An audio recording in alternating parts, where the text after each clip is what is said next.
everyone's life where you look at the state of humanity and wonder, and this is where our greatest accomplishments will lead us to. Right. Ladies and gentlemen, I come to you with the utmost horrid news. A Teen Titans Go movie is coming in 2018. No! Oh, good. Just what I needed. Another cinematic cancer. Cue the sound of ultimate suffering for Princess Bride. Why is this thing still around? Because it's got so much hatred, and yet it's still airing. Okay, let me explain to you why it is what it is. Because I've actually had to do some research on this of all topics.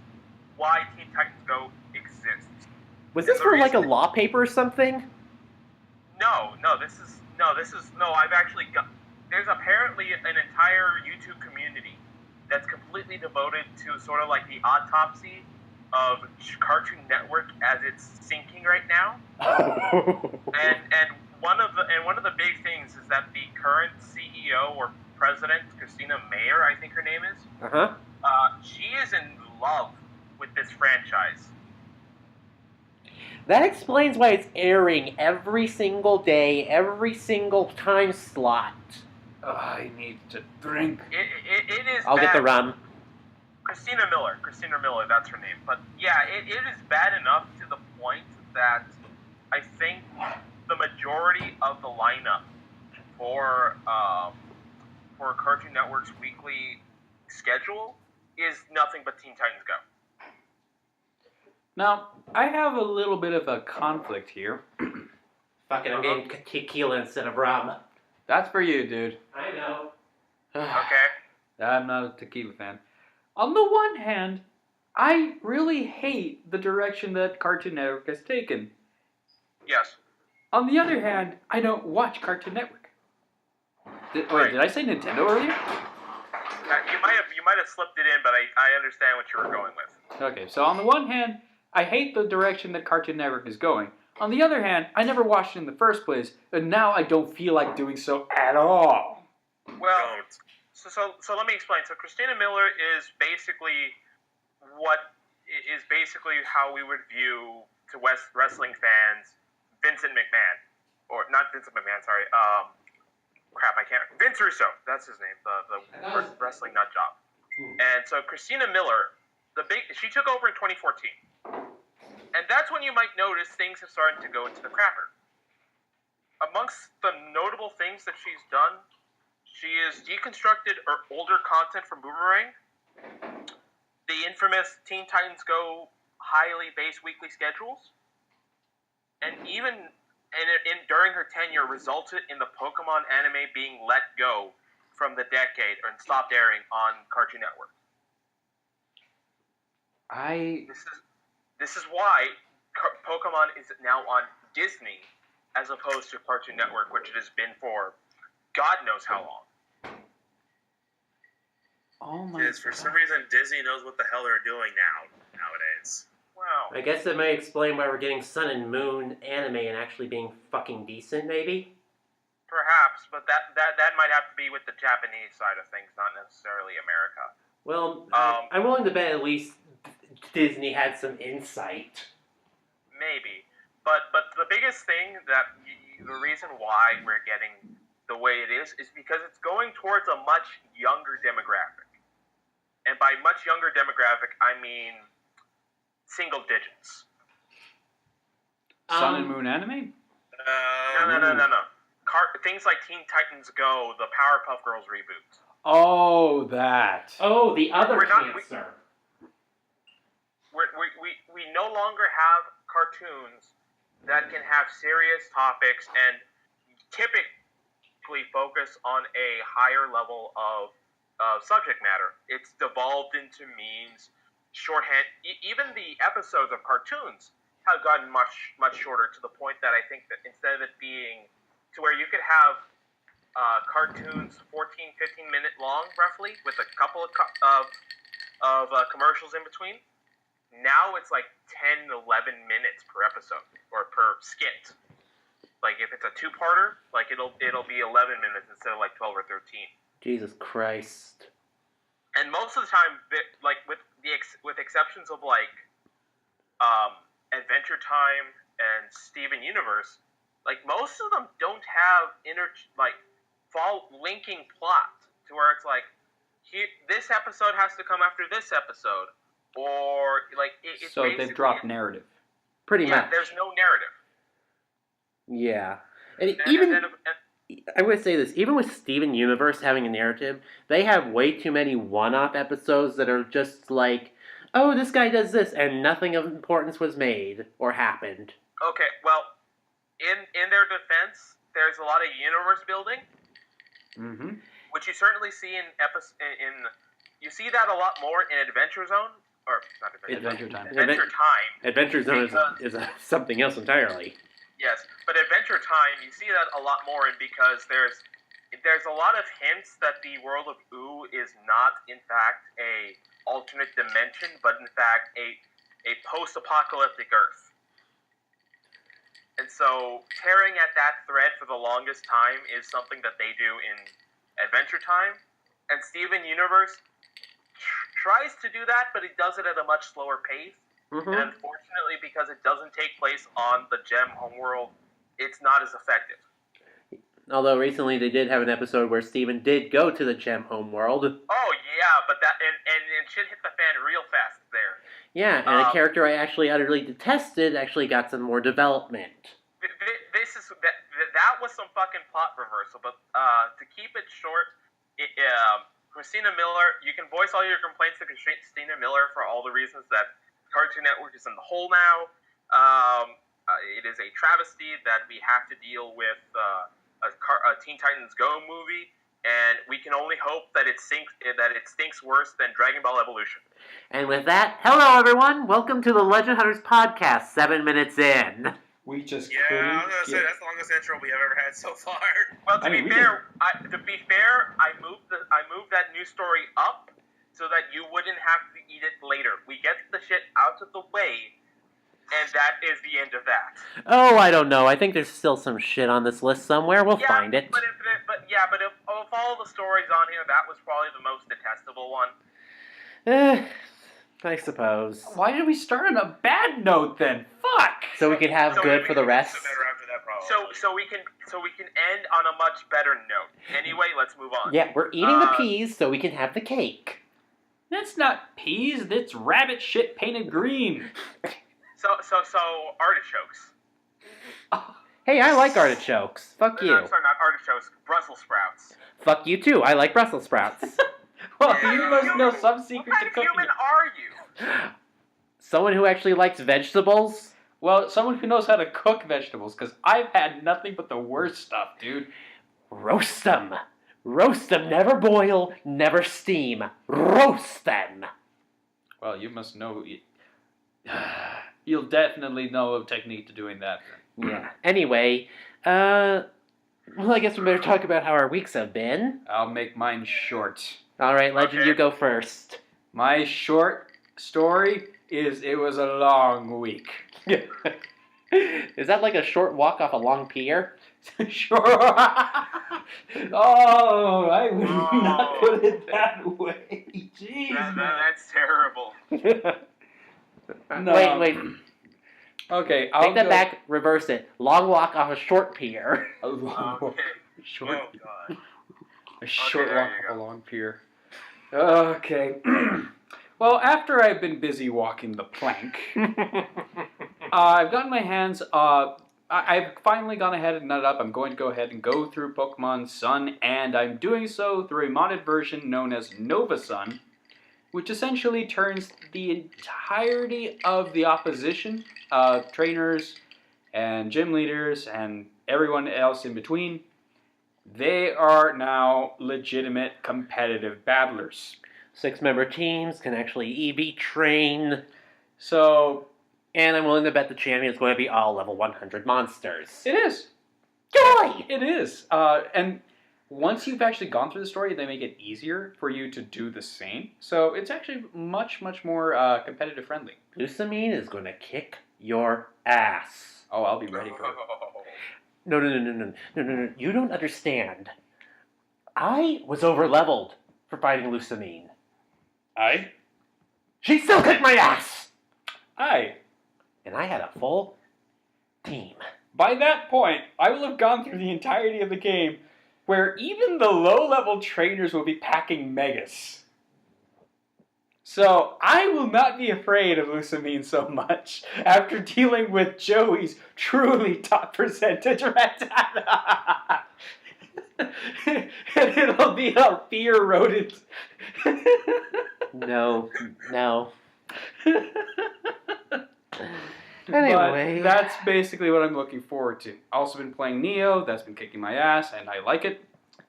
I swear. Have you gotten the DLC for it, or are you going to look into it? No! I do not have DLC. Okay.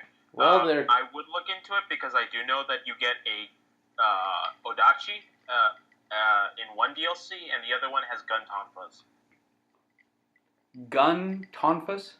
Mm-hmm. Yes, so it's like a tonfa, but at the end it is essentially a snap-lock pistol that you can shoot. This is reminding me of Ruby's gunchucks. Actually, they're San Wukong's gunchucks. Oh, that sounds fun. It do. Hey, Deep breaths. Hey, FromSoft, steal that idea and make Bloodborne 2 like that. No, it would have to be something completely different because it takes place in China. There's no nunchuck equivalent for 1800s Europe. A police baton? But that's another story entirely. Yeah. Let me see. Is there anything else? No, I'd say I'm pretty good on my end. All right, then. Okay. Akari, how was your week? Let's just say I'm kind of homesick at this point because I'm just waiting for Moosey to get her butt home. You're homesick, and she's the one who left. Well, yeah, because he's staying at her place. Oh, okay. And all the dogs and cats are doing okay? Yeah, they're doing fine. The little dog's is sleeping right by me. Whoa, you kind of sound a little distant, man. No, I was stretching really quick. I'm good. He does sound distant. He's in Alaska. Anyway. Leo's closer, and yet he sounds further off because of his audio. Weird. Anyway. Yet, the day that I thought would never come actually did. Oh, what happened? In Pokemon Go, the girls and I have received an exclusive EX pass to go after a certain psychic type at one of the gyms that we conquered in a town nearby. Was it Hypno? Ha ha ha. I kid. Here was the problem. Basically, I was allowed to get a couple hours off from work to go out and do this. And sadly, Yami was not able to do it, so I went by her job and picked up her phone. Here's the other problem. Who's not here right now? Moosey. Exactly. She's far on the other state. However, she was able to log off her account for the day, and to make it so she doesn't get in trouble. So I have my Samsung with me, hotspotted with my iPhone, and with a group of about probably 16, 17 people, we were able to take 2-2 down. And what should say, I am a Go master because of the fact I have to do this on 3 separate phones at once. Oh, nice. Nerd. Hey. The first one to get it was me. Woo. I did a straight ball, tried to get an excellent, barely missed it, and I heard it was a click. And I think I screamed so loud, I think the dogs heard me. Oh, poor puppies. This was insane. This is a Pokemon I've been dying to catch ever since I've seen a bunch of Pokemon YouTubers do this in Japan about a month ago. I was just like, okay, it's probably going to be a long while before we do it. Boom, we get it on Wednesday. So Nice. Very nice, man. Better the fact, not only that, I caught Yami's afterwards, and I caught Moosey's after that, and I'm just thinking, how the hell am I... What's up? Just Shane catching them. Yeah, I'm just thinking, how did I catch it? And then basically I found out all of them, almost everyone in the group catched it. Actually, they all caught it. I guess you were chosen, sir. I'm just dumbfounded because the fact this thing has a 6% catch rate. That's impressive. Yeah, this thing gave me less trouble than fucking okay. Well, sir, congratulations are due. Oh, God. I just don't care. This is my only one. Now the fact that we can say bye-bye to Raikou as he goes over to Australia and Asia. In its place, we get the Dog of Fire. Entei. We got Entei, and Suicune is now in Europe and Africa. You know, the funny thing is, when you said Dog of Fire, I immediately thought of Arcanine first. Well, it is the legendary Pokemon. Well, that's what it's dubbed. Its nickname is the legendary Pokemon, but we're talking about the legendary Fire Dog. So, You know, Nintendo really should have changed that moniker when Gen 2 came along. Well, I don't know. It's kind of a legacy to the Gen 1ers. So. The Gen 1ers. Yeah. Other than that, I've been getting back into the games. I've been playing Omega Ruby because I thought I beat the game, and apparently not. All I had to do was the Elite Four and the Champion, and now I was currently doing the Delta episode before this started. Bonsai! Yay, the Delta episode has some of my favorite music in the game in it. And one of my least favorite Pokemon of all time. And one of my least favorite characters of all time, too. Yeah, I can't stand Zinnia. Huh. Okay. She gets on my nerve for some reason, but then again, oof. Because Zinnia, when she's about to start the battle, assumes the gorilla position. I don't know. She just kind of weirds me out, and not in the good way. Because every time you're about to fight her, she assumes like she's gonna do. She looks like she's gonna mount you and then tie you up with a lasso. There's a good chance that she did. Oh my God! That there's a point where she actually does knock you out. So yeah. Oh my goodness. By the way, Akari, watch out for that Deoxys fight. It's a bitch. The Deoxys actually killed my Rayquaza. Yeah, it did that to me in Alpha Sapphire, so I already know how to fight this thing. Master Ball. Just fucking and throw the Master Ball at the fucker. Yami didn't catch it with Master Ball. Well, good for her. That poor girl. She, honestly, I honestly think between me, Muzi, and Yami, I think Yami is the best of the three of us up here. That's me. Because when she gets into a Pokemon game, she really gets into it and does not stop until she beats it. I believe it. Other than that, I have not really done much other games outside Pokemon and binge watch a bunch of Pokemon YouTube videos. So yeah, I've been that kind of bored. And plus, I was watching Pokemon the first movie last night just to get myself in the mood today. Nice. Very nice. Other than that, that's pretty much it. Alright, Leo. How have you been? Wait, hold on. I forgot. Because I forgot my movie. I saw a movie this week. What'd you see? What'd you see? Me and Yami saw Kingsman: The Golden Circle. How'd that go? Honestly, it's really in your face. I would say it's just as good as the first. There are some problems I do have with this one more than the other one, but I can excuse them a bit because we just saw an IMAX and had our ears blown out. The Kingsman series always seems like a spy series. It's just kind of said, fuck it, we're just going to commit to sparkle motion, just throw logic out the window half the time. I am going to mow it's this. It's a slight parody off of the James Bond series. Yes, it is. Yep. Though I don't think it will ever cease to amuse me seeing someone shooting someone else down with an umbrella.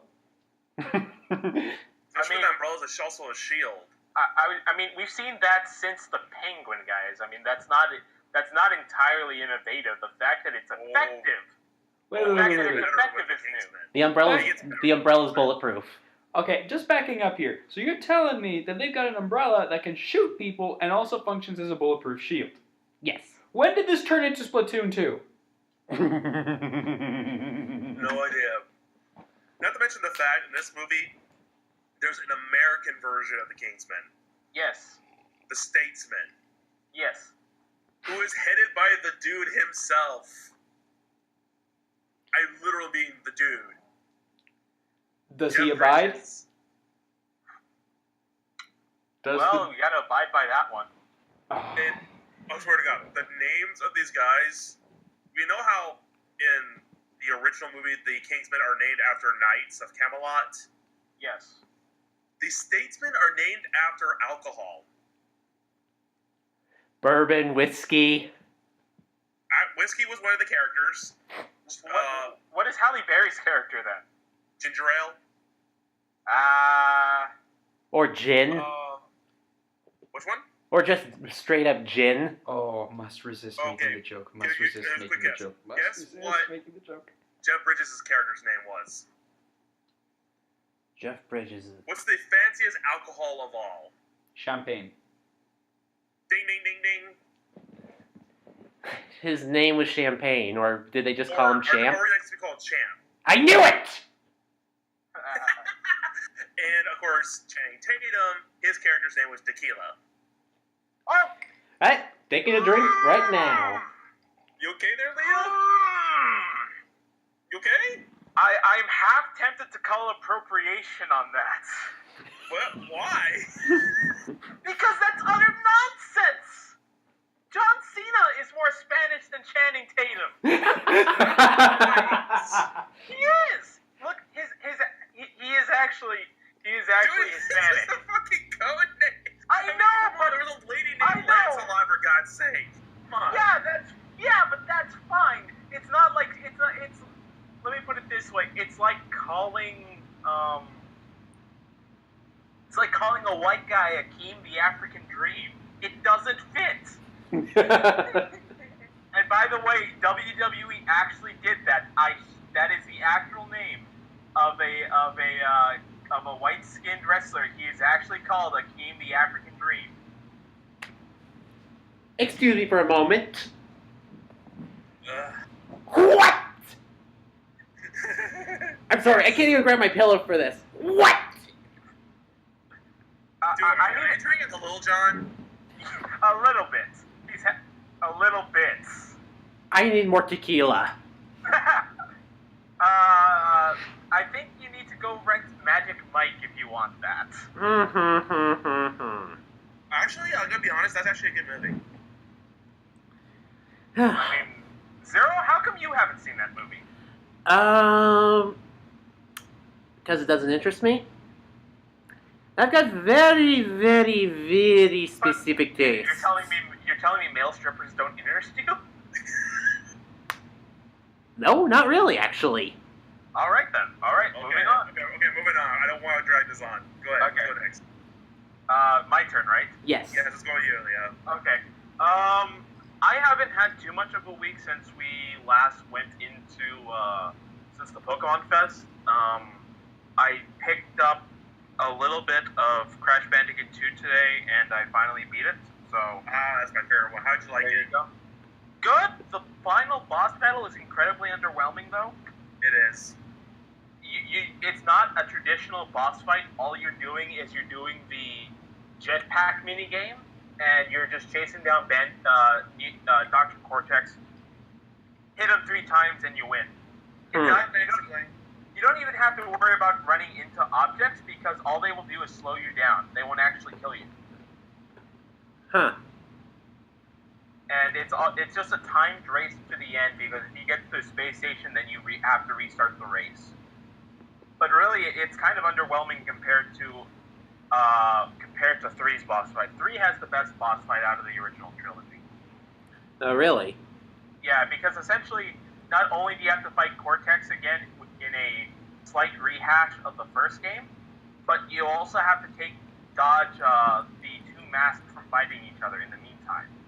So you're dodging the mask attack while making sure not to bump into Cortex laser blasts. It's actually much more thrilling. I've been mostly busy with work, although I've had the pleasure of hanging out with a few people, and we watched. I've seen bits of Rick and Morty, but this is the first time we actually sat down and streamed the first 3 episodes of it, and it was just nice to see everything playing through from the start again. I need to watch that show. It is really good. I highly recommend streaming it from the start and then going through it, because then you get to see the full conversion from where it starts to where it's going to end tomorrow or tonight when this podcast comes out. Season 3 ends on October 1st, so you probably want to marathon that now if you want to watch the ending live. Oh. Other things, I watched also the latest Jeff Dunham and Gabriel Iglesias specials. Oh, really? They've had new specials on Netflix. That explains why I haven't seen them, because Comedy Central doesn't show anything anymore. well, they signed deals with Netflix, so the Jeff Dunham special actually goes into Jeff Dunham finding his roots, because he was adopted. Okay. So they go to Ireland for this comedy show, and he brings out a new dummy for this special, and it's a baby, quote unquote, that they adopt from Ireland, and the baby's name is Seamus. Oh my god. And yes, he does have a red mohawk like the wrestler.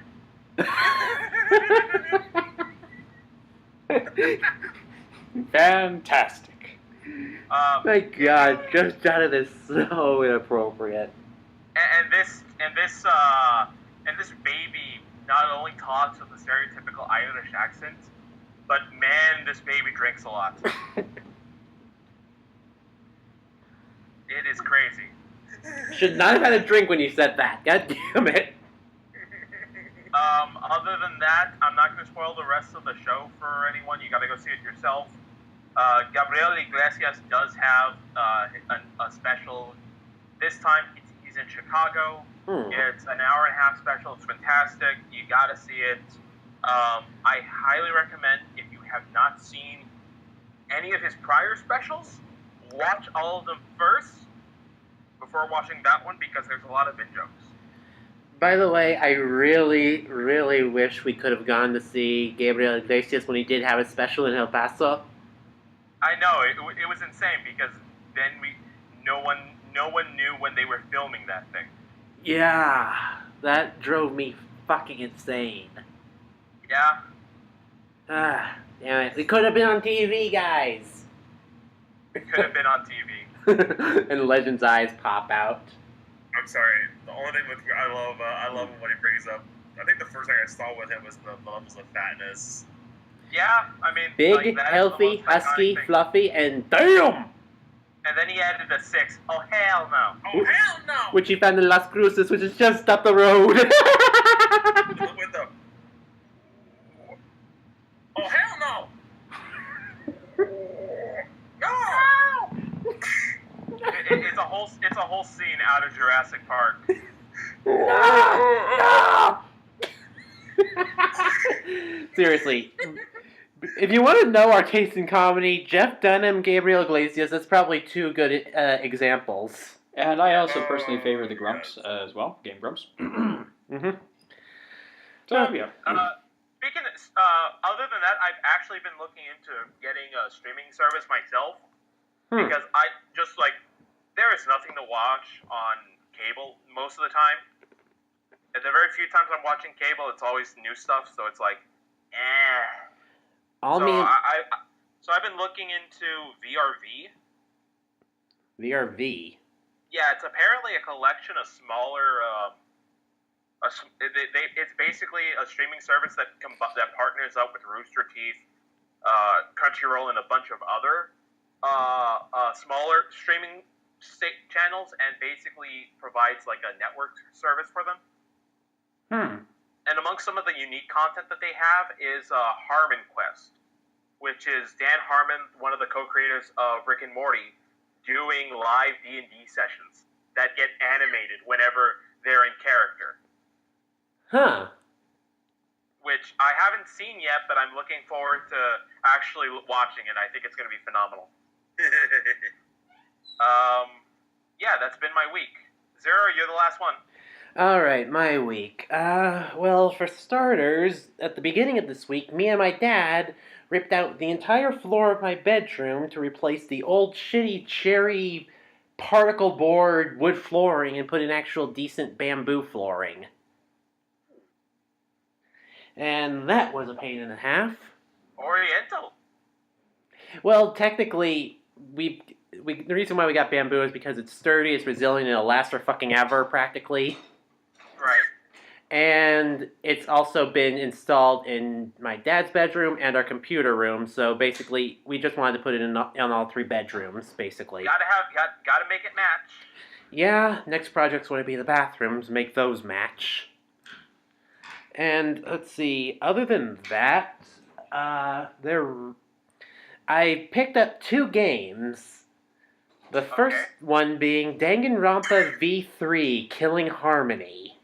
And I've been listening to the buzzing sound of spoilers buzzing around your brain, even from across the freaking city. I really haven't spoiled much. I just gotta tell you, the first chapter hit me like a ton of bricks. Trust me, and I'm used to the executions and stuff in that series. I'm used to the trials being completely insane and buttfuckery. You guys... You? I kinda am. And the thing is, what happened in the first chapter of V3 kind of flipped the entire series on its head a little bit. That mad, huh? Not mad, insane. Saying the membrane. Oh, and also the execution also made me want to throw up, which has not happened since the first game. Wow, that's intense. Yeah, the first 2 executions of Danganronpa 1 actually made me feel physically ill.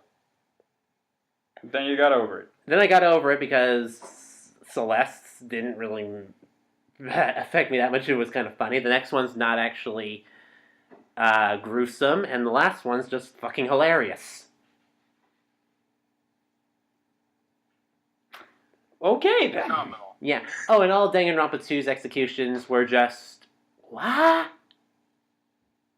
Really? What? Like in terms of a thematic element, or in terms of why is that person getting killed? Legend's probably not going to remember this later on, but like the first one, the guy is is coated in eggs and panko breadcrumbs, and then deep fried inside a volcano. Why? What the heck? One is sitting on a giant rocket arm as Monokuma injects it, and it finally flies off into the space. The fuck? Because it's Danganronpa, and we can't have sense. Let's Sounds see. like it. What was another one that was... oh yeah, getting trampled over by stampeding bulls was another weird one. Well, that one, I can imagine how that one is a thing. Yeah. I can see that one being a thing. But yeah, Danganronpa V3 has been really weird, and fuck Kokichi. Fuck the ultimate supreme leader, or should I rather say the ultimate liar. Oh god, that picture you sent me. Oh my god, all I got was Jeff the Killer vibes. Yeah. Have you seen the pictures that I've shown of Kokichi, Legend? Let me... Is he the one with the demon look on his face? Yeah, this guy. Yeah, that guy. Fuck this guy. Oh god. Fuck that guy. Oh god. Every word out of his mouth is a fucking lie. You're getting me interested in actually checking this game out. But yeah, I really recommend Danganronpa V3 if you haven't already played Danganronpa 1 and 2, which is also on the PS4, so go ahead and get those. How much is that on the PS4? How much is the first one on the PS4? Danganronpa 1.2 Reload, which has Danganronpa 1 and 2, is about, I think it might be $30 now. I think I might do that better on a console than Yeah. handheld. Don't play Ultra Despair Girls. Don't play the... I was about to ask I was told not to play that one. Just look it up on the wiki. It is too fucking stupid. That bad? Too fucking stupid, and I think they hinted at an Ultra Despair Girls 2 in the actual game. I believe so. That's what I remember hearing. And that was like, no. But anyway, yeah, V3's good, and the other game I picked up was Fire Emblem Echoes Shadows of Valentia. Ooh, how's that? I was kind of taken aback at the fact that there's actual full voice acting in the entire game. Not just grunts and just small one-liners that the characters say that don't match what's actually saying. Indeed, how about that? Yeah. Also, you can't pair up characters to do team combos, which is kind of... Well, that was only for the Awakening series, so they're not going to retrofit it that far back. Archers can actually attack from don't need to be one step away to attack. I think that might have been something from the old series as well. Well, I noticed that if someone attacked my archer face forward, they could actually evade and actually counter. Huh. Which archers can't do in Awakening if they're that close. Again, I think they made some allowances so that way the old school fans are not completely butthurt by the modern conveniences. Yeah, there's no pairing up. There is some semblance of relationship things. Yes. Where as you go through, you'll be able to talk to allies, but you can't do it in between battles. You actually have to talk to them during battles. Yeah, that was something for the classic series that they did. Yeah. That's a classic implementation. Mm-hmm. So you better get them all nice and cozy if you want to get those supports. Well, the thing is, some characters do not hook up with other characters at all. And unfortunately, there's no real way to know unless you consult outside sources. Yeah, another issue from the older games. You start off with about 4 villagers on your team, and you immediately have the choice to change their classes. I was mulling over what the fuck to make everyone. And then you found out, well, any one of them will be broken. No, not really. No, not really. One of the guys is only good as a mercenary. Anything else and he's fucked. Yeah. One guy is saying, "Oh, make him a mage." I made him into a mage. His stat growth with every level, 1 point. Well, yeah, I also heard that it was a lot harder to actually get multiple stats up. I've been getting characters that have 2 to 3, one even got up to 5 point increases. One of them got up to 5. As opposed to every now and then you get a 5. One of them got up to 5.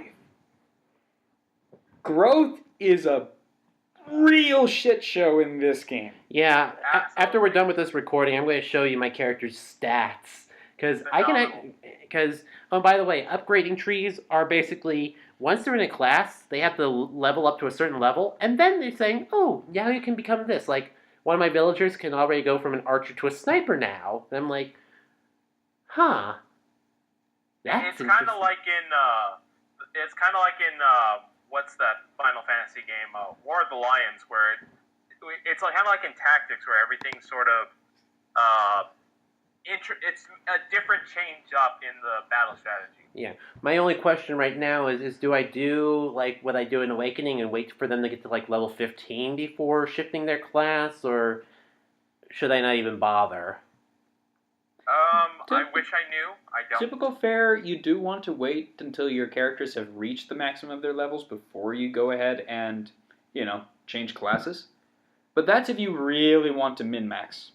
Yeah, like, I didn't even do that with Donnie in Awakening, and he was already broken as fuck. I don't think you needed to do that with anyone in Awakening. That's the power of Awakening. It was a really good game. By the way, Fates is now my least favorite Fire Emblem game I've played. Really? Yeah. Mainly because I played the game through all 3 stories, and I got sick to fucking death of it. Yeah, that's what I was afraid when we initially saw this idea. Like that was one of the things I was afraid of them doing, particularly with that story type. Yeah. And instead of like making it as an in-depth like political espionage thing, it comes off as like weak and whiny. Yeah, it does. Like both of the conquest and birthright paths are kind of weak sauce by the end. Like it doesn't answer anything, no matter which path you choose. And then they find out that there's a third version of the game, which answers what exactly? Kinda everything. Like you know what? I can actually not tell you the story of Fates. I think. Let me ask it this way: do they at least get the parentage out of the way so that everyone avoids the incest problem? Yes. Because I know that's part of it. I know part of it is like, okay, look, we're not actually related. It's more of just like a familial term that we just use to refer to one another. Pretty much, like, Corrin is more closely related to Azura, and Azura's not even related to any of the other royalty. Wait a minute. Wait. So the number one waifu of all three paths is, in fact, the most incestuous path you could actually take. I don't even think Corrin is related to Azura either. Like you said, she's closely related. Like, I think the king of the third kingdom had like 2 wives, and like that's the closest relationship. And like the wife that was Azura's mother became the king of the Dark Kingdom's wife and died, and then got revived and served the dragon. My God, this is sounding much more and more like Game of Thrones level of freaking. It is malarkey. You know what? I can actually remember the entire plot of Awakening. It's a lot more clear and concise. Evil Dragon Grima from the future. Time travel shenanigans, but still, evil dragon coming to fuck shit up. Well, let me put it this way. Legend. Alright. Do you remember the story of Blazing Sword? Working on it. Okay. Because basically, like, if there's any common elements, it's usually time traveling, dragon, possibility of incest. Oh. That's pretty much every Fire Emblem game. So it's par for the course? Kinda. Unfortunately. But the thing is, they didn't introduce the waifu thing until Awakening. Well. So you couldn't stoop with your cousin until Awakening. And let's just introduce a whole bunch of stuff like how is this canon? Is this canon? Is this canon? Like, that's a weird thing. Like, I will say Awakening's still probably my favorite Fire Emblem game. It is mine too, and I unfortunately have not yet. Every time we mention Awakening, I always mention, well, I haven't completed the support log yet. Don't. But at this point, I'm like, if I do complete the support log, some part of my soul is going to incinerate. And you know what, Legend? You don't have to. It becomes a horcrux. The waifu diary becomes a horcrux. Oh my God. And you know what, Legend? You don't have to. Because Crazy Chucklefucks on YouTube have already done it for you. Actually, I know the guy you're talking about. That one gamer? I think so. Yeah, he's done them all. that's actually that one gamer. Yeah. He's got major respect out of me for going through all that. Seriously. So, unless he hacked for it, in which case, none for you. Not so for you. But, yeah, Awakening is my favorite. Right now, Valentia's in second place at the moment. We'll see if it shifts. You will see. Because I have played the Sacred Stones at least up to the... You know what? I don't think I actually got past, like, the 3rd mission in Sacred Stones. You know what I found out about Sacred Stones? What? Which killed me on the inside? What? It is supposedly the easiest of the classic Fire Emblems. Because there is actually an element of grinding that they introduced to the game. Yes, it is, compared to Blazing Sword. Yep. there is a tower where you can go to farm for high-end equipment and items as well as experience. Joy! And it's also a really, really great place to die. Yes, because Legend has played that game. Well, my experience has been Blazing Sword, and Legend thinks that Sacred Stones is harder. No, I used to think Sacred Stones was harder. Then I actually got Blazing Sword as a ROM on my 3DS. I haven't gotten past the first chapter. Oh my god, you poor man. I'm working on it, damn it. You haven't even met Elwood yet. No, I have not. I'm working on it. I got a lot of work on my plate here. Yeah, clearly a lot of work that needs to be done. Yeah, well, right now, the voice acting in Shadows of Valentia, really good. Really good. Some of the characters are like... Meh. Well, there's this one girl who's like, fawning over Alm because she's the village girl that's crushing on him, and like, there's a social interaction with her and a priestess that we meet up later, and the priestess is like trying to like saying, since we're both girls on the battlefield, let's get to know each other. And she says, I only like to talk about What? Oh no! And then the next interaction is like, okay, then let's talk about Alm because he's a great guy. And she's like, I'd rather talk about Alm in front of Alm. Someone shoot me! I push my fingers into my eyes. By the way, she's one of my cavaliers at the moment. Alm, you need to get promoted as fast as you can so you can run your ass over that horizon as fast as possible. Let's see, he's a fighter at the moment. He will never get away. He will never be able to outrun her. Oh no, it's like Amy Rose with a spear instead of a hammer. By the way, the thing recommended is saying, oh, you can put her as whatever you want. She gets really good as a mage. And I was like, son of a bitch, why didn't you tell me after I chose her as a cavalier? Too late for that. It's like she learns teleport really early. Oh, here's the other thing. Weapons and spells don't break apart in this game. Oh, so like Fire Emblem Fates. Yeah. So that's a mechanic that they've thrown out the window. Bingo. Yeah. About time. Because they need to make it harder. Alright. Yeah. What's the timer, Zero? We're at 47 minutes. You have been at this for a while, sir. Yes. Anyway. Time to get into the news. Let's get into the news.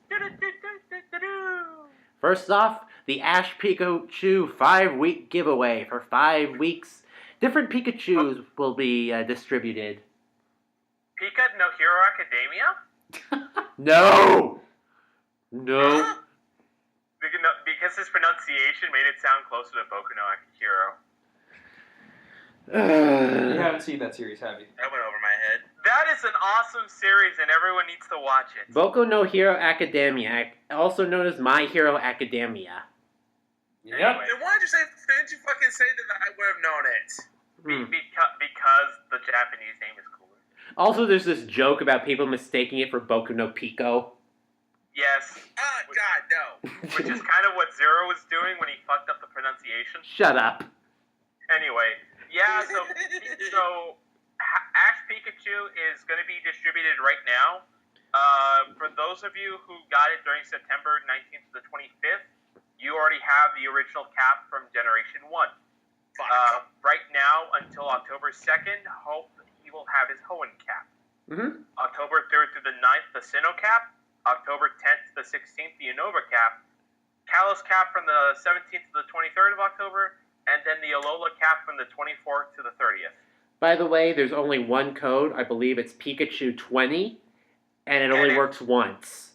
Yeah, so you cannot collect all 5 unless you trade. You have to get... you have to pick one. You have to pick one, and that's when you decide to use your code. So unfortunately, if you wanted the original cap, you are shit out of luck. You can try and get one of the other caps and try and trade for it. They do this so they can make people trade with another and keep the Wonder Trade alive and well.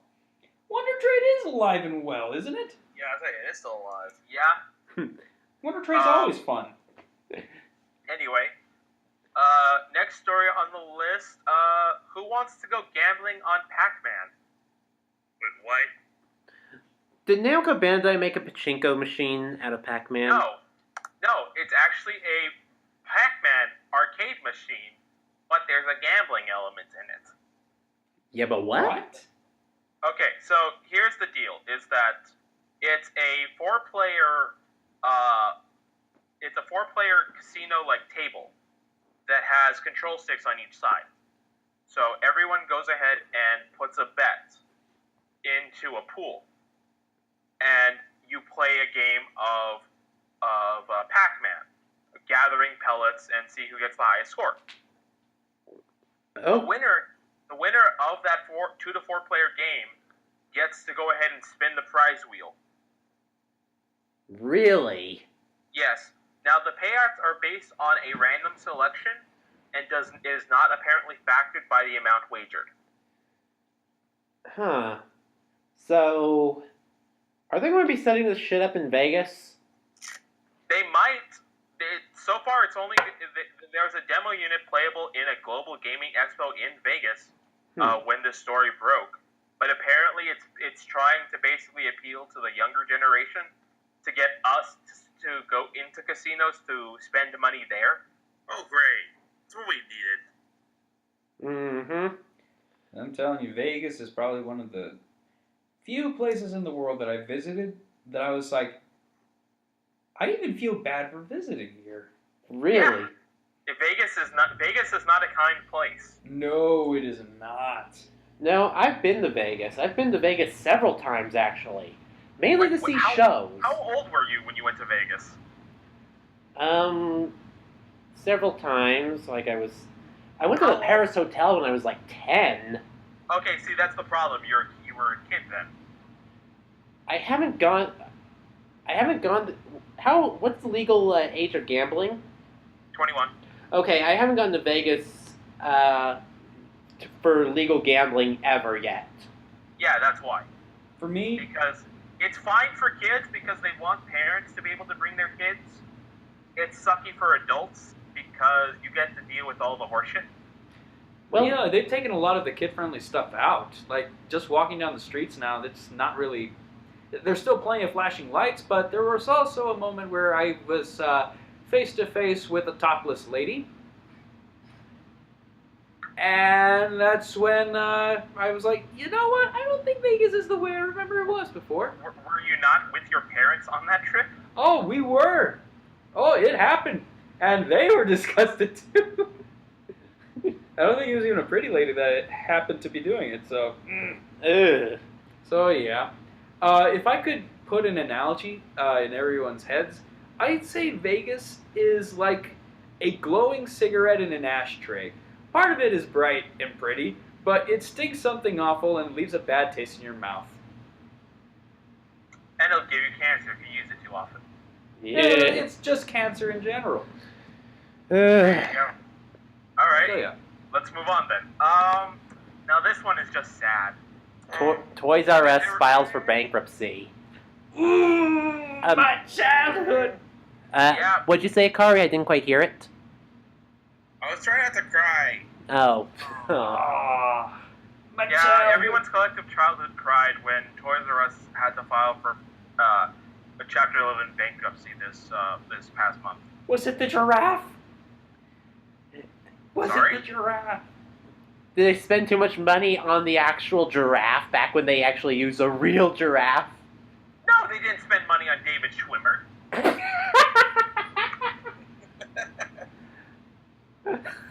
No, actually, the reason for the bankruptcy has to be doing with the decline in big box retailers and the favoritism towards digital sellers. So the same reason everyone hates millennials. Ooh. Millennials are killing Toys R Us.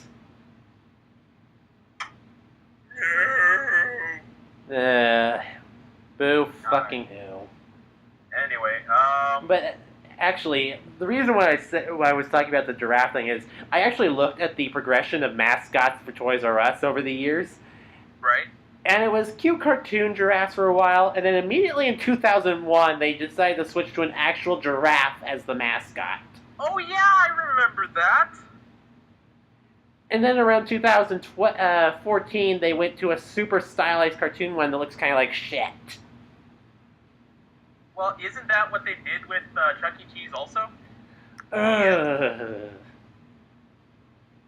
Because they had him like a human-sized mouse, and then they made him kid-sized mouse, and then they made him a mouse-sized mouse.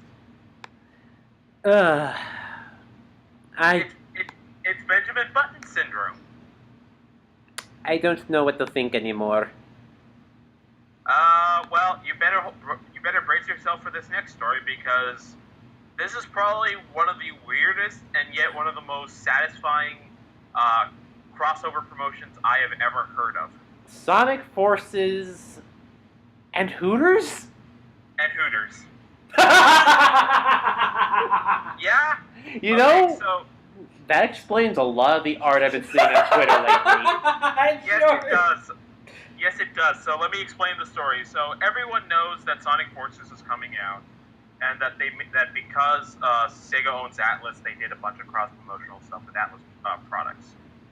Well, apparently Sega didn't have enough and decided that they were going to go ahead and do a team-up with Hooters. I thought this was a fucking meme.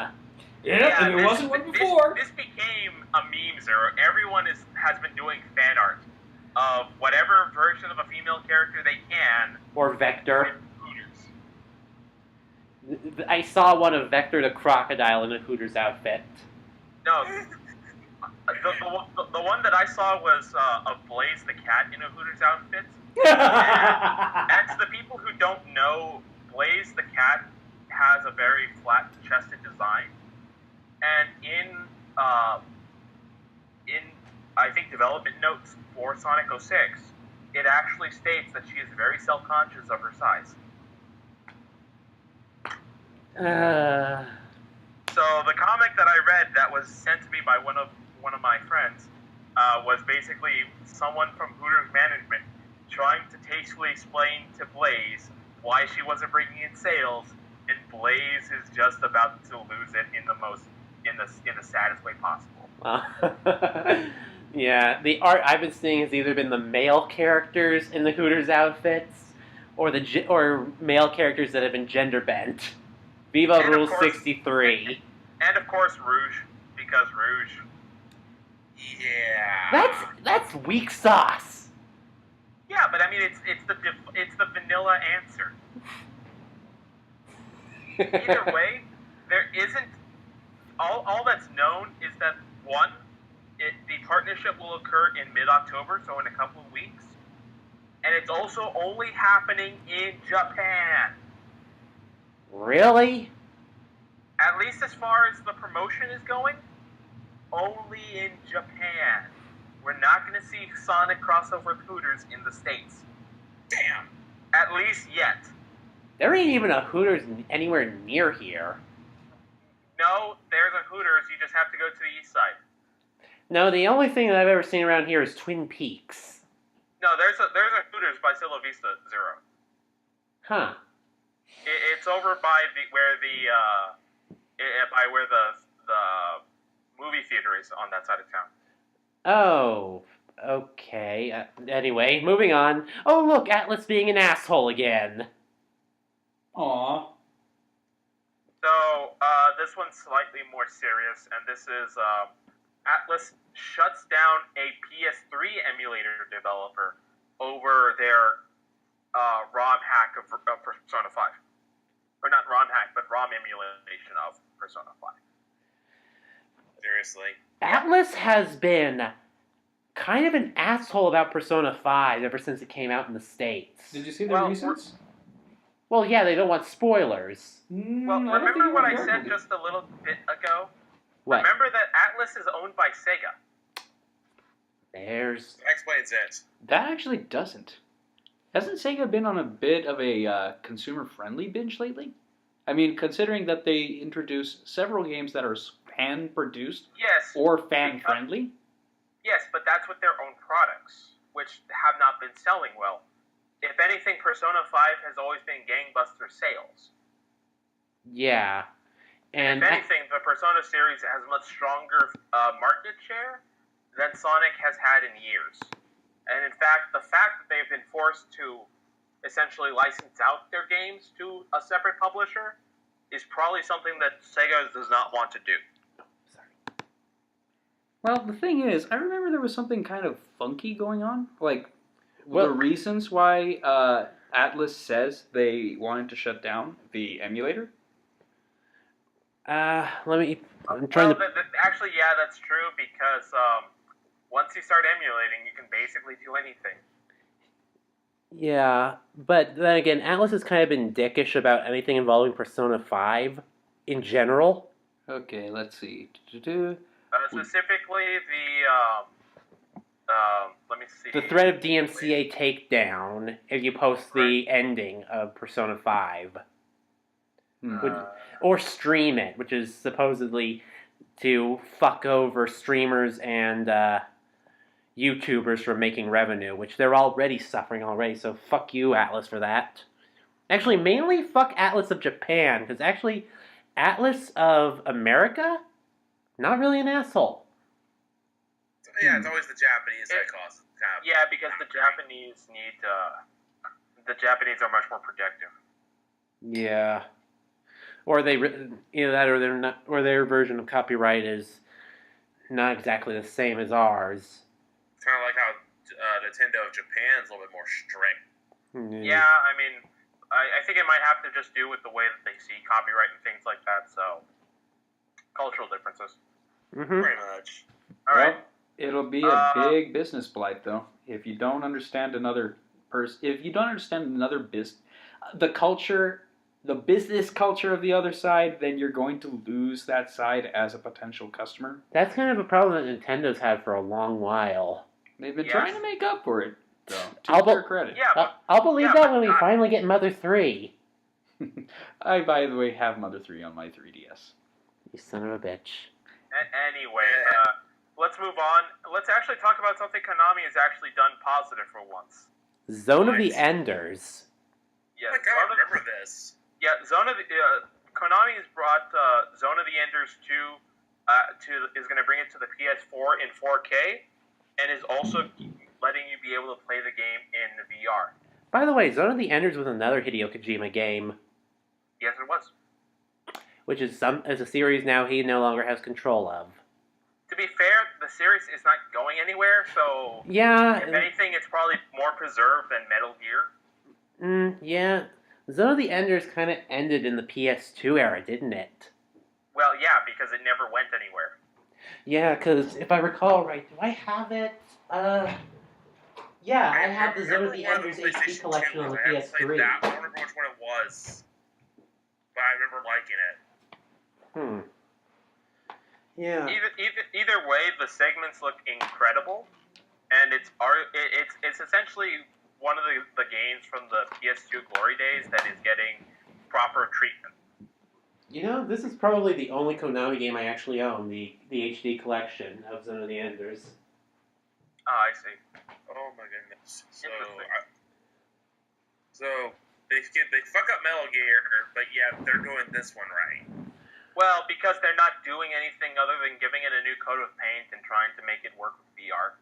Yeah, which actually isn't too bad considering that it's a mech piloting game, which probably gives it much more better compatibility. Yeah, to be honest, that probably would be the best way to do it. Although, you know, I actually haven't beaten Zone of the Enders, so I have no idea what the story is. Well, now you're gonna have to go play it. It's been a long time since I played it. That means I gotta swipe away the PS3 from my dad. God damn it. Yeah. Makari, do you want to take this next story? Oh, definitely. One of the things with Resident Evil 7 recently is there was a DLC that was announced after beating the game called Not a Hero, which originally was supposed to come in spring, but Capcom has announced that, they're delayed to fix everything up. Now, later in December of this year, they're finally going to release this DLC along with another one, which will follow one of the longtime protagonists of the series, Chris Redfield, basically kind of what happens after Ethan's story at the end of the game. Huh. And I will say, after watching the footage of this game, it's got a little bit of action elements, but not too much. I mean, you can go punch one of those moss monsters and just punch them and just punch their heads off. I thought they were mold zombies. Mold, there we go. Thank you for the mold. You can go to a mold and you can shoot him, and he can just punch so hard their head will explode. So at least it's not punching a boulder. Yeah, I think one of my issues, because I've seen a full playthrough of Resi 7. My one issue with Resi 7 is that the mold monsters are kind of just like indistinct blobs. Well, that's the point, because basically in the game, molded were actually people who were consumed by the substance they were wrapped up in, basically. And over time, that's it. They just warp and mutate. That's basically the reason why the Baker family were capturing these people off the road, to expand the family of sorts. And you can, in this one, not only that, you also get to throw grenades. Well, you could also throw grenades in the later half of Resi 7, and by the way, that actually made the enemies cake. Actually, no, you don't. Well, you can lay landmines. Actually, no. Yeah, you can. I remember. You could, in like the ship section of Resi 7, you could lay like landmines or something. Well, oh no, you're talking about the. Or were they like proximity mines? You're talking about the trigger bombs. Trigger bombs. Yeah, where you can just trigger it whenever someone walks by. Yeah, but it's close enough. And also, to add to the story, there also another mystery to the whole game is what happened to Zoe, the other female character, who, if you choose to save your wife, Ethan's wife, what happens to her? All we know is that we drive off on the boat and we never hear her again. So in the next DLC, which is called End of Zoe, we finally get to figure out what happened to her, and this will mark the end of the season pass for Resident Evil 7, followed by a gold edition for the PS4 and the Xbox One, which will have all the DLC on it. Cool. Which I will admit, I love playing on the PS4, but I will not mind picking it up for Xbox One. That's kind of the reason why I've held off on it for so long. So anyway, I don't have to worry about paying more out the ass for more of the DLC and everything, so I'm good to go. Alrighty, so next on our list. Legend, do you want to take a look at this one, or have you not seen anything about it? Well, I've seen a couple of things about it. First of all, Marvel vs. Capcom is getting Monster Hunter DLC. And, as it turns out, Miss Monster Hunter is the playable character. Miss Monster Hunter? Yep. It's a female Monster Hunter.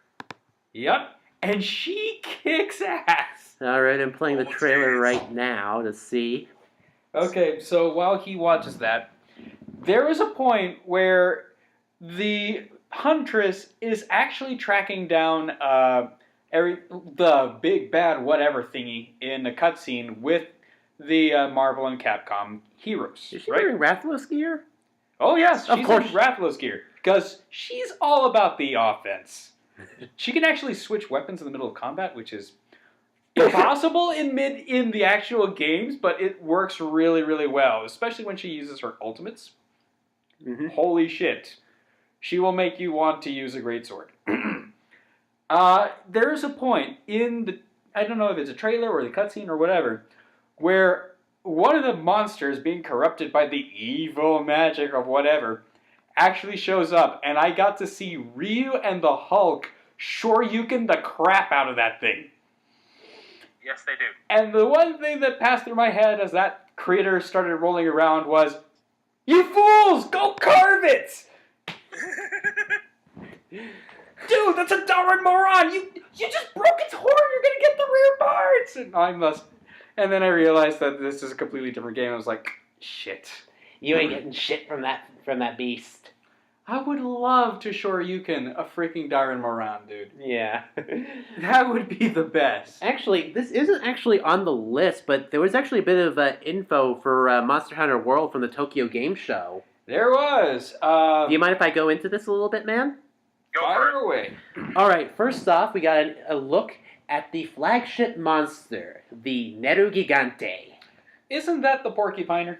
That is the porcupine dragon that looks like it's a Diablos mated with Satan. The big gimmick about this guy is that its armored shell, is spiky, but it grows harder throughout the battle. Basically, if you hit its armor, if you hit its scales, they start to grow. They start to grow, and they grow spikier and spikier, and they give the monster new attacks. They also increase its defense. Well, first off, they start off white, and if you can break them while they're still white, then that piece is vulnerable. But if you fail to do this, they turn black, and you're fucked. Because the monster also has a bad habit of breaking its own armor to cause the spikes to grow.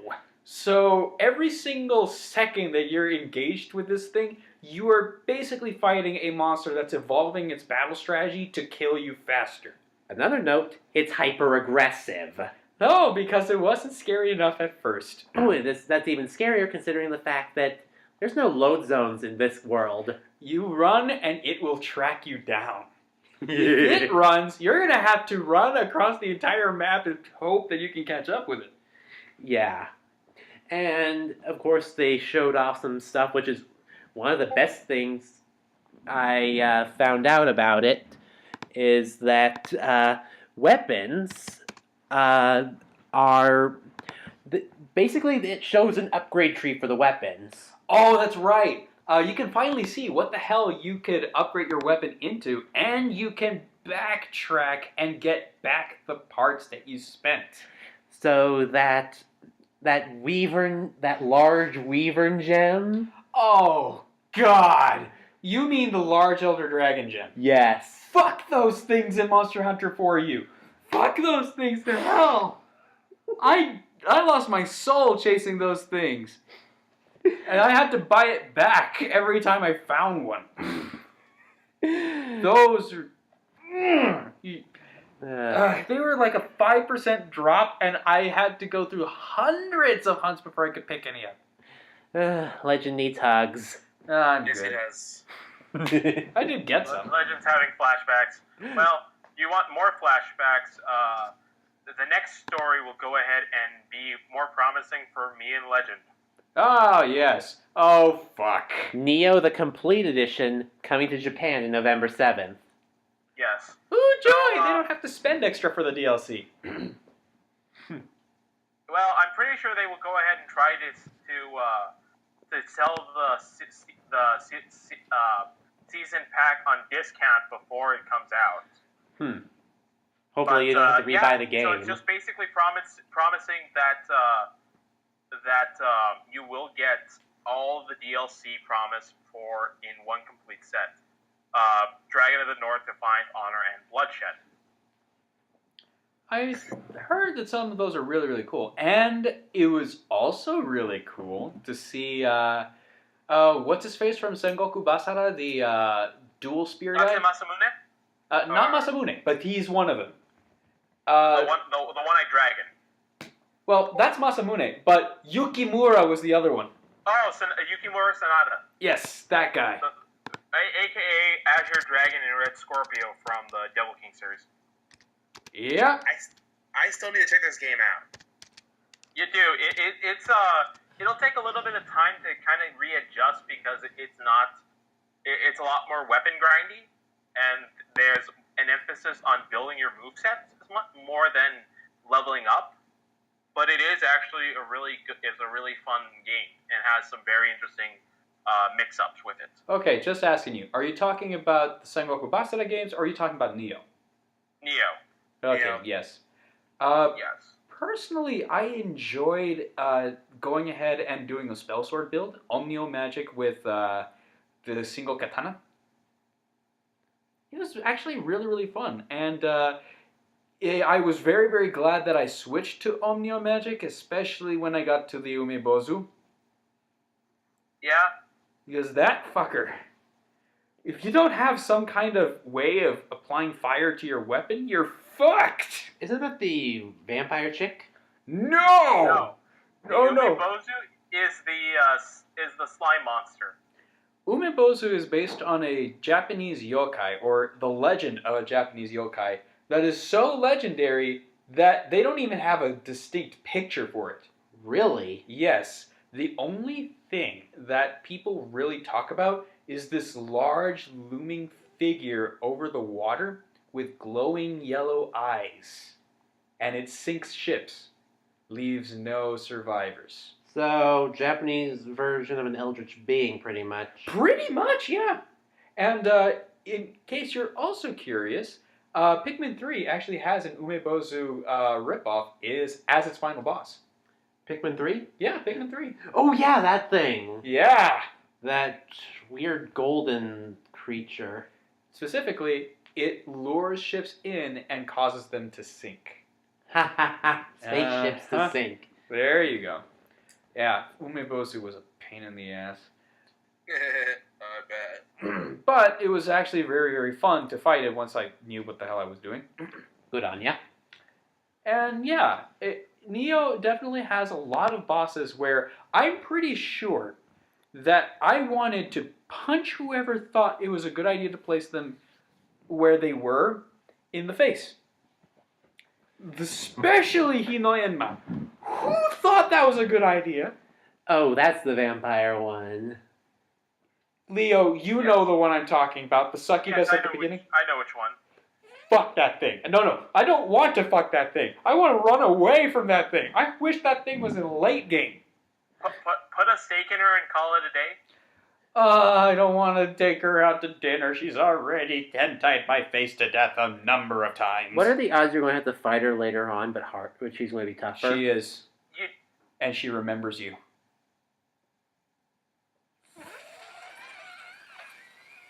have fun with that.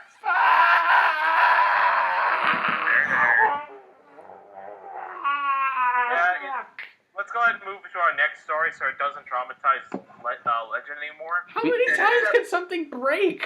We really should just put all these Sonic things in one cluster. Oh, well, And we're here now.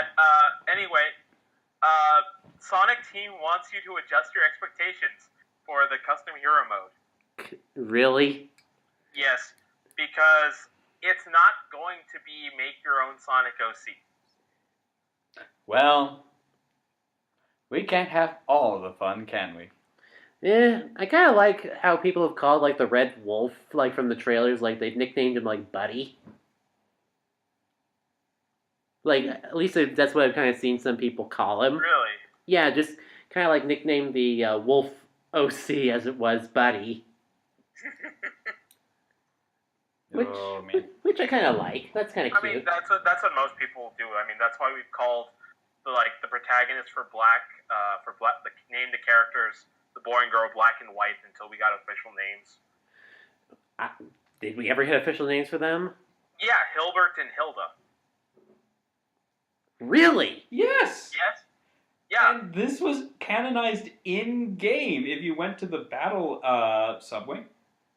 Really? Yeah. Yeah, it's like with Brendan and Ethan in Ruby and Sapphire.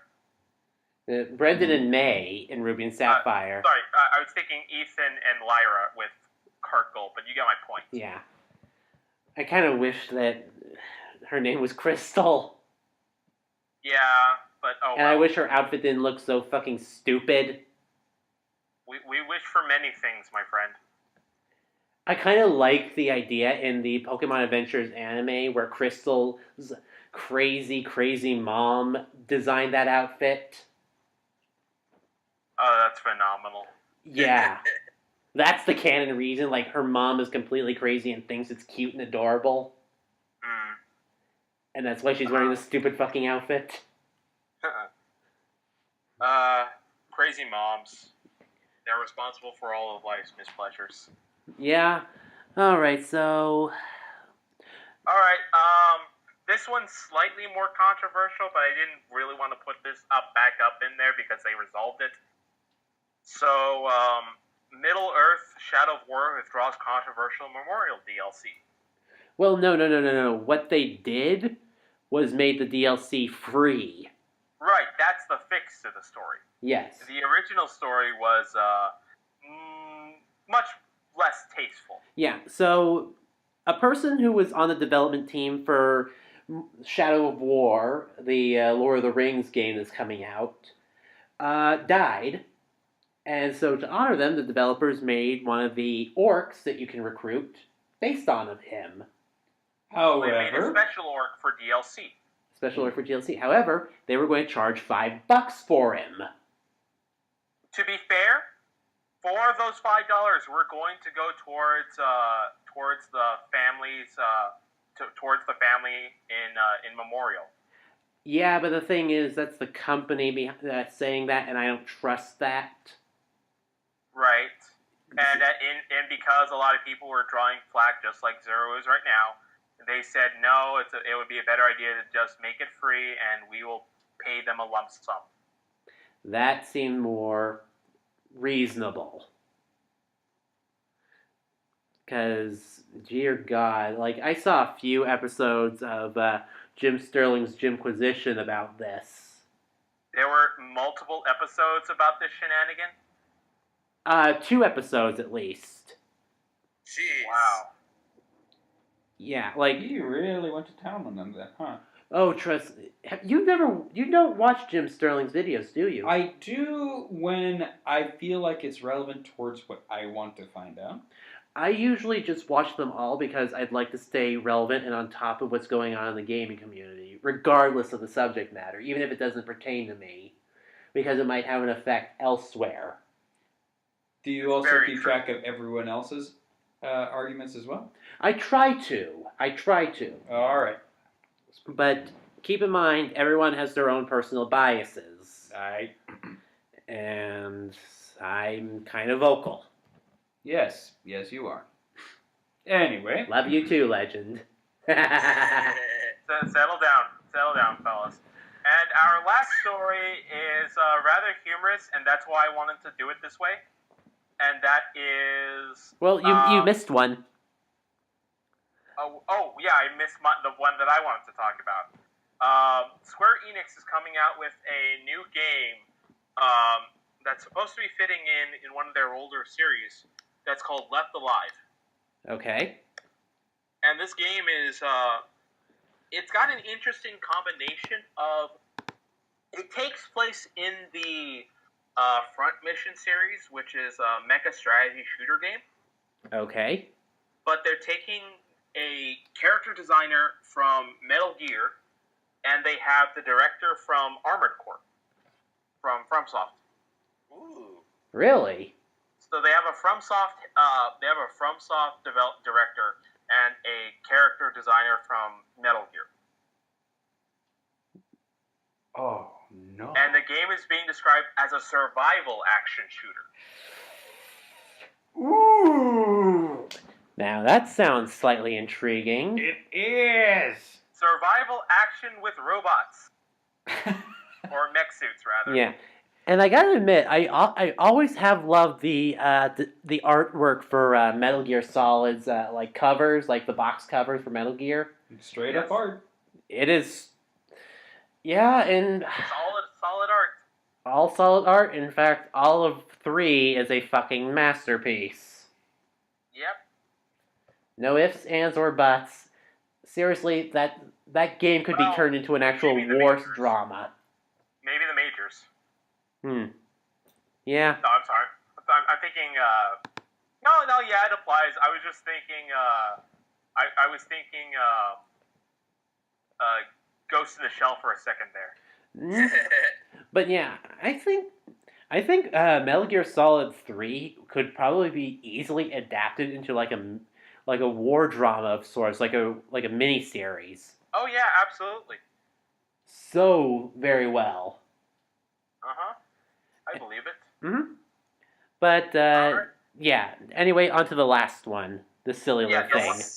The last story of the evening is people have already found a way to mod out Breath of the Wild, and the results are interesting to say the least. Oh, God.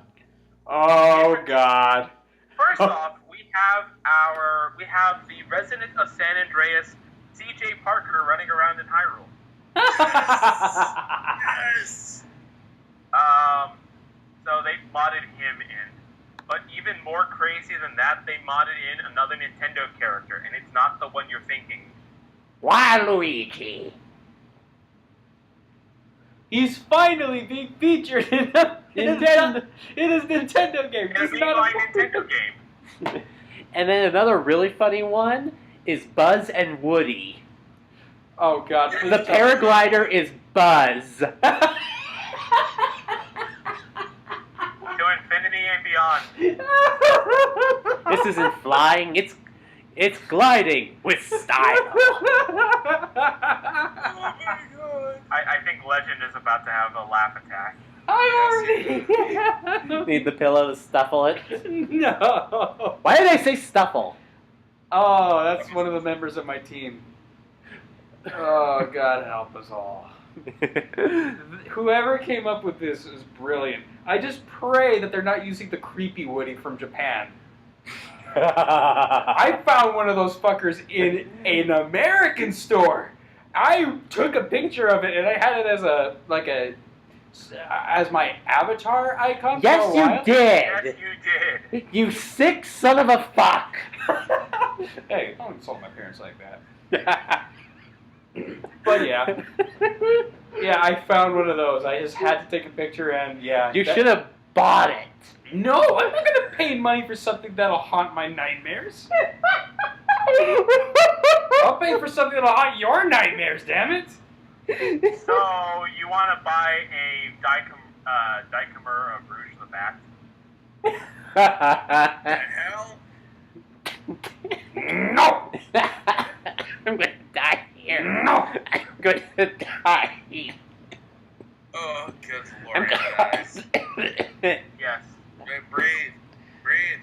Breathe, everyone. Here, breathe carefully into this pillow as I smother you. Shut up or I'll smother you. Ugh. Everyone stop it before we have a big smother party going on here. A little late for that, sir. No, I'm pretty sure Leo would rather be smothered between two round. Wonderful pillows. Let's move on. Yes. Zero, what's coming up on the channel? Well, on Monday, the first episode of a new Let's Play series, Dragon's Dogma, completely played by Legend. Hey. Yeah, So you've the been playing. poncing begins. What's up? The poncing begins. Oh, Lord, it does. The sexy undergarments. Oh, God.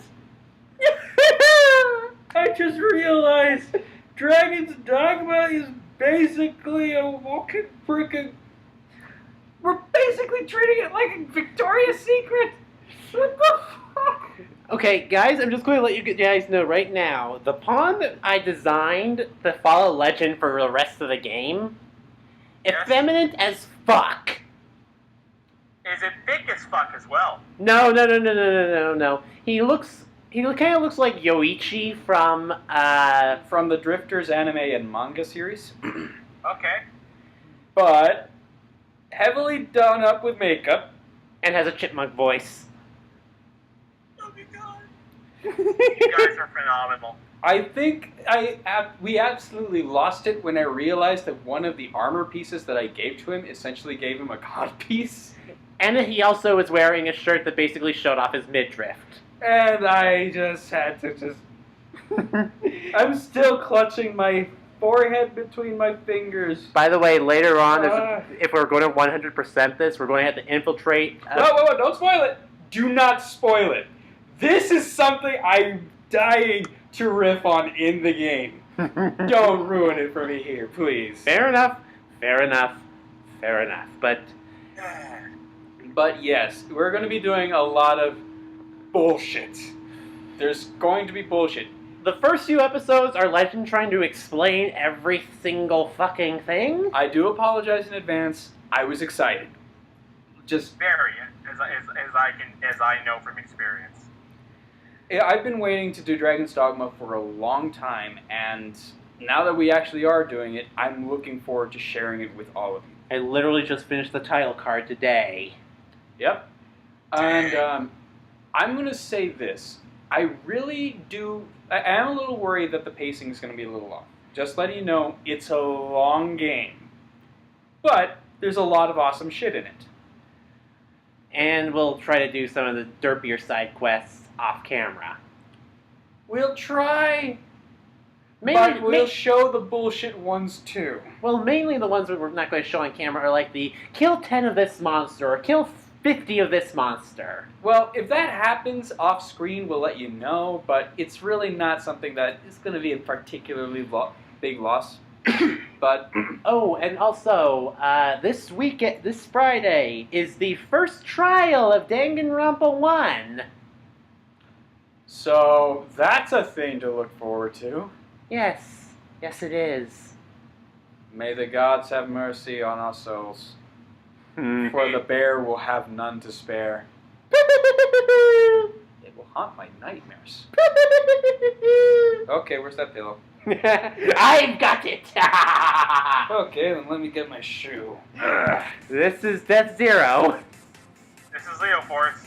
This is Akari. And this is currently getting ready to toss this steel-toed shoe at Zero's face. Signing out. Ducky and cover. Bye. Bye.